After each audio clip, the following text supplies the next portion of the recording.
नमस्कार. सरकारनं काढलेला हैदराबाद गॅजेटबद्दलचा जी.आर. खरा की खोटा?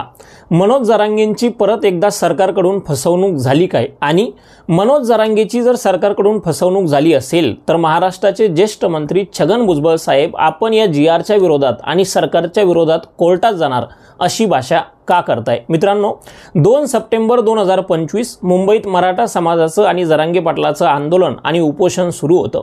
याच दिवशी कोर्ट सरकारला आदेश देतं की आजच्या आज मुंबईचे रस्ते मोकळे करा, नाहीतर कोर्टाला रस्त्यावर उतरावं लागेल. त्यामुळं कोर्टाची ही कठोर भूमिका ऐकल्यानंतर दुपारीच सरकारची एक कमिटी मनोज जरांगे पाटील जिथं उपोषण करतायत त्या आझाद मैदानावर जाती, त्यांच्या मंचावर जाती. राधाकृष्ण विखे पाटील या कमिटीचं नेतृत्व करतात आणि ते जरांगे पाटलांच्या हातात एक जी.आर. देतात. तो जी.आर. असतो की आम्ही त्वरित हैदराबाद गॅजेट लागू करणार. या संपूर्ण जी.आर.वर 15 ते 20 मिनिटं तिथं चर्चा होती आणि त्यानंतर मनोज जरांगे पाटील आपण जिंकलो असं जाहीर करतात. खरं तर तिथे बसलेले अनेक मराठा समाजातील अभ्यासक या जी.आर.चा विरोध करतात. कदाचित हा जी.आर. मागच्या वेळेसारखा फसवा असू शकतो अशी शंका मनोज जरांगे पाटलांसमोर व्यक्त करतात. पण या सगळ्यांना दुर्लक्षित करून मनोज जरांगे पाटील संबंध मराठा समाजाला गुलाल उधळा, आपण जिंकलोय आणि आज संध्याकाळी 9 वाजेपर्यंत मुंबई खाली करा, मी उपोषण सोडतोय असा आदेश देतात. आणि सगळे मराठा बांधव काटेकोरपणे मनोज जरांगे पाटलांच्या या आदेशाचं पालन करतात.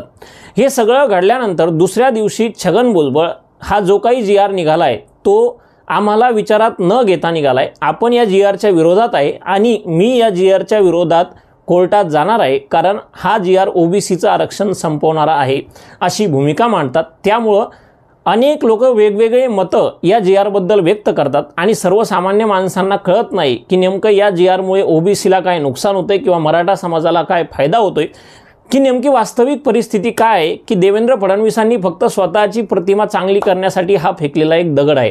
आणि या संपूर्ण विषयावर आज अत्यंत सविस्तरपणे तुमच्यासमोर बोलणार आहे. त्यामुळे पुढचे 5 मिनिटं माझ्यासोबत राहा. 5 प्रमुख प्रश्नांची उत्तरं आज मी तुम्हाला देणार आहे. प्रश्न क्रमांक 1, मराठा समाजाला जर ओबीसीतून आरक्षण मिळालं तर ओबीसी आरक्षणाला त्याचा फटका बसेल का? तर 100% बसेल. आणि ते कसं ते या व्हिडिओत समोर सांगणार आहे. प्रश्न क्रमांक 2, हैदराबाद गॅजेट नेमकं काय आहे आणि जरी सरकारनं जी.आर. पारित केला असला तरी ते कोर्टात टिकेल का? प्रश्न क्रमांक 3, मनोज जरांगे पाटलांनी अत्यंत तडकाफडकीनं आपलं उपोषण आणि आंदोलन स्थगित का केलं? मनोज जरांगेंचा हा निर्णय भविष्यात मनोज जरांगेंसाठी पॉलिटिकल आणि सामाजिक सुसाईड करणारा ठरेल का? प्रश्न क्रमांक 4, जर ओबीसीवर अन्याय होतोय तर एकटे छगन भुजबळ साहेबच का लढताय? बाकी ओबीसी समाजातील मंत्री सध्या झोपलेत का, की त्यांना ओबीसी बद्दल काहीच जिव्हाळा नाही? आणि प्रश्न क्रमांक 5, या संपूर्ण विषयामध्ये लक्ष्मण हाके साहेब आणि राधाकृष्ण विखे पाटील यांची भूमिका काय आहे? या सगळ्या विषयावर सविस्तरपणे बोलणार आहे.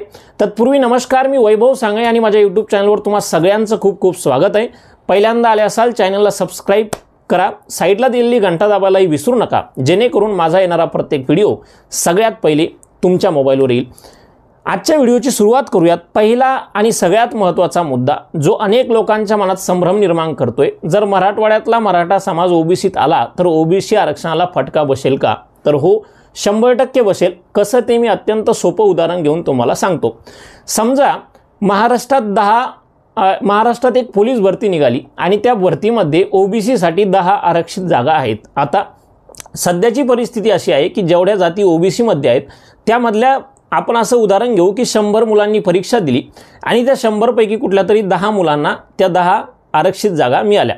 आता जर उद्या मराठवाड्यातला मराठा समाज ओबीसीत आला तर ते 100 अधिक मराठा समाजातले जर 50 लोक त्यात आले तर 100 अधिक 50 हे 150 लोक पेपर देतील आणि आरक्षित जागा आहेत त्या 10च्या 10च राहतील.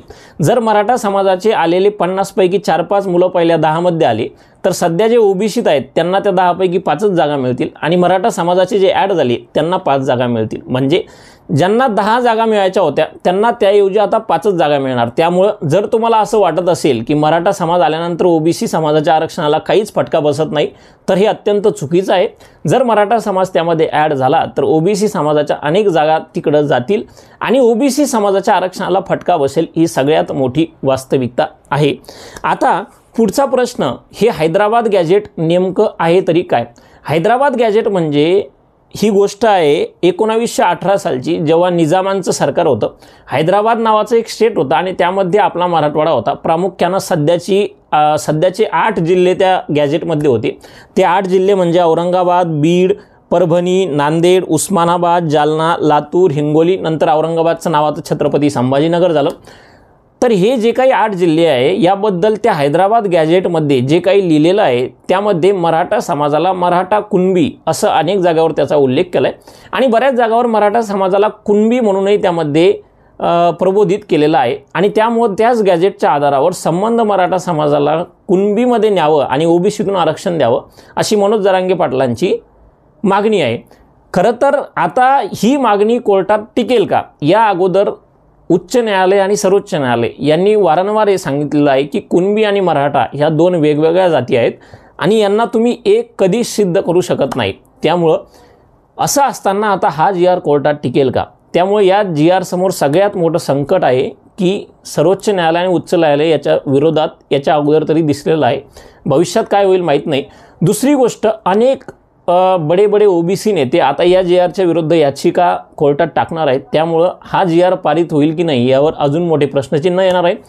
जर चांगले मातब्बर वकील ओबीसी समाजानं कोर्टात उभे केले तर हा जो काही GR आहे तो रद्दही होऊ शकतो अशी सध्याची एकंदरीत परिस्थिती आहे.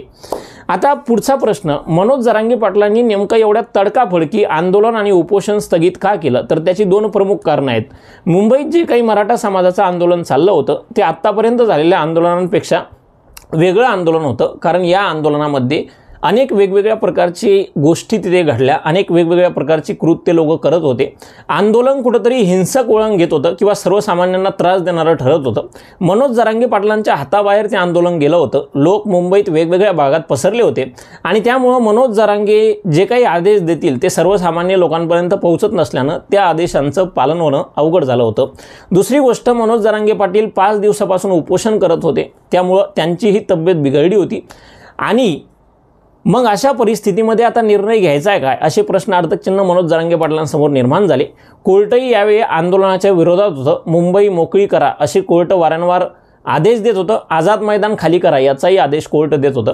त्यामुळे या सगळ्या परिस्थितीचा विचार करता अचानक सरकारची एक कमिटी मनोज जरांगे पाटलांकडे जेव्हा आली तेव्हा मनोज जरांगे पाटलांनी हाच विचार केला असावा की सध्या जे काही भेटतंय ते घेऊन घ्या. कारण मनोज जरांगे पाटलांची तब्येतही दिवसेंदिवस खराब होत चालली होती.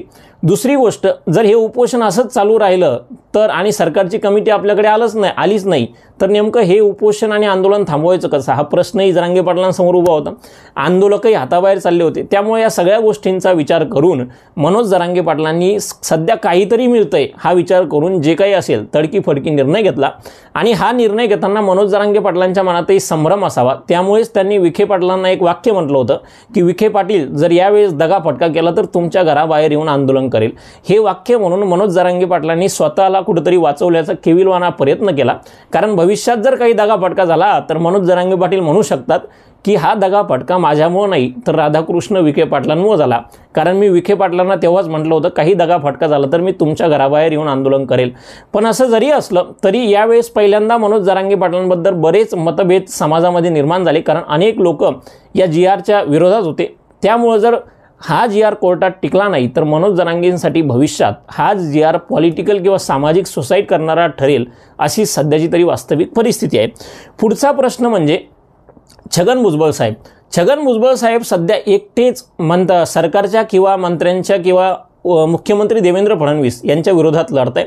खरं तर दुर्भाग्याची गोष्ट आहे, ओबीसी समाज वारंवार मोठमोठ्या नेत्यांना पाठिंबा देतो पण सध्या जेव्हा ओबीसी आरक्षणाला मोठ्या प्रमाणात धक्का लागताना दिसतोय तेव्हा फक्त लक्ष्मण हाके आणि मंत्रिमंडळातून छगन भुजबळ साहेब हे 2च लोक उघडपणे बाहेर येऊन लढत आहे. त्यामुळे बरेच ओबीसी नेते जसं पंकजा मुंडे असतील, विजय वडेट्टीवार असतील, धनंजय मुंडे असतील, पंकजा मुंडेंसाठी सध्या बाहेर येणं का अवघड झालं आहे हाही एक मोठा प्रश्नार्थक चिन्ह आहे. कारण लोकसभेत पंकजा मुंडेंचा झालेला पराभव त्यातही मराठा ओबीसी वाद मोठा गाजला होता. त्यानंतर विधान परिषदेवर घेऊन त्यांना मंत्री केलं गेलं. त्यामुळं जर देवेंद्र फडणवीसांनी कुठला GR काढलाय तर त्याला विरोध कसा करावा हाही प्रश्न पंकजा मुंडेंच्या मनात असेल. त्यामुळे त्या रस्त्यावर येऊ शकत नाहीत. धनंजय मुंडे स्वतःचे बरेच वैयक्तिक प्रॉब्लेम चालू असल्यामुळे तेही या विषयापासून दूर आहेत. विजय वडेट्टीवार सध्या सत्तेत नाही आहेत. त्यामुळे छगन भुजबळ एकटेच सध्या ओबीसी समाजासाठी उघड धडपणे रस्त्यावर येऊन कोर्टात जाण्याची भाषा करताय। त्यामुळं मला तर आवर्जून सांगावं असं वाटतं की ओबीसी समाजानेही छगन भुजबळांना पाठिंबा दिलाच पाहिजे, कारण प्रत्येक नेत्याला किंवा प्रत्येक आंदोलकाला आपल्या जातीसाठी आंदोलन करण्याचा किंवा कोर्टात जाण्याचा अधिकार आहे।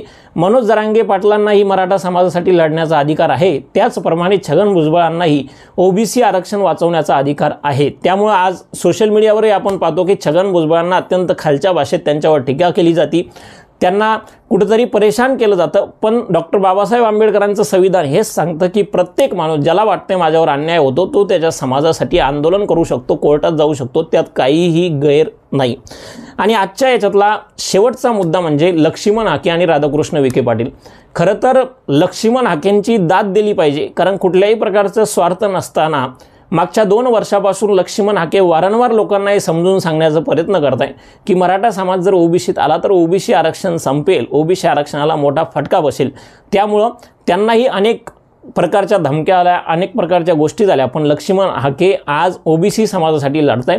आणि भविष्यात जेव्हा जेव्हा या आंदोलनाचा किंवा आरक्षणाचा प्रश्न निघेल तेव्हा मनोज जरांगे पाटलांप्रमाणेच लक्ष्मण हाके हे नावही तुम्हाला कुठेतरी वाचायला भेटेल, ही सगळ्यात मोठी वास्तविकता आहे। राधाकृष्ण विखे पाटलांनी मनोज जरांगे पाटलांच्या मंचावर जाऊन हा वादा तर केला की हे जे काही GR आहे तो 100% खरा आहे, पण भविष्यात जर हा GR टिकला नाही तर राधाकृष्ण विखे पाटलांसाठी खूप अवघड खेळ होणार आहे। जरांगे पाटलांनी जर त्यांच्या घराबाहेर जाऊन आंदोलन केलं तर राधाकृष्ण विखे पाटलांचंही राजकीय भविष्य संकटात येऊ शकतं। तर ही आहे सध्याची एकंदरीत परिस्थिती। भविष्यात यावर काय होईल ते येत्या काळात आपल्याला स्पष्ट होईल। या संपूर्ण विषयावर तुमचं मत काय आहे? मराठा समाजाला ओबीसीतून आरक्षण मिळावं का? मिळालं तर त्याचं ओबीसी समाजाला किती नुकसान होईल? जे काही तुमचं मत असेल ते मनमोकळेपणानं कमेंट बॉक्समध्ये लिहा आणि अशाच नवनवीन आणि माहितीपूर्ण व्हिडिओसाठी वैभव सांगळे या यूट्यूब चॅनलला सबस्क्राईब करा। आजच्यासाठी फक्त एवढंच, परत भेटूयात, तोपर्यंत खूप खूप धन्यवाद।